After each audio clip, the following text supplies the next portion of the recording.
हाय, तर आज मी तुम्हाला या व्हिडिओमध्ये माझ्या ब्लाऊजचं कलेक्शन दाखवणार आहे. हे बॅकनिक आणि फ्रंटनिक. बघा, हा माझा ब्लाऊज बोटनेक ब्लाऊज आहे. कशा प्रकारची मी ब्लाऊज केलेली आहे बघा. फ्रंटला मी चौकोनी गळा घेतलेला आहे आणि बॅकला बोटनेक अशा प्रकारचा गळा केलेला आहे. प्रिन्स कट आहे आणि स्लीव छोटी घेतलेली आहे.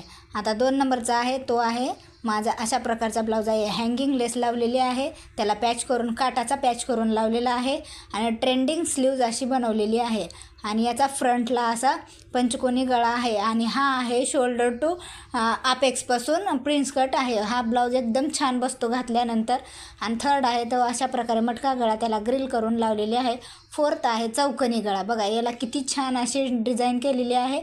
बाहीला पण मी अशी डिझाईन केलेली आहे. ही डिझाईन मी साध्या सुई धाग्याने केलेली आहे. ते कशी बनवायची त्याचाही व्हिडिओ तुम्हाला अपलोड करून देईन. एकदम मस्त अशी स्लीव झालेली आहे. हा प्रिन्स कट आहे. आता हा आहे माझा पॅचवर्क डिझाईन. बघा, या ब्लाऊजला मी पॅच करून लावलेला आहे आणि हा कटोरी ब्लाऊज आहे. आणि नंतर ना आहे तो आहे मटका गळा ब्लाऊज. अशा प्रकारे माझ्या ब्लाऊजचं कलेक्शन आहे. तुम्हाला हे मी सध्या ह्या 2 आठवड्यामध्ये शिवलेले आहे. कसे वाटले कमेंट करून नक्की सांगा. चला, बाय.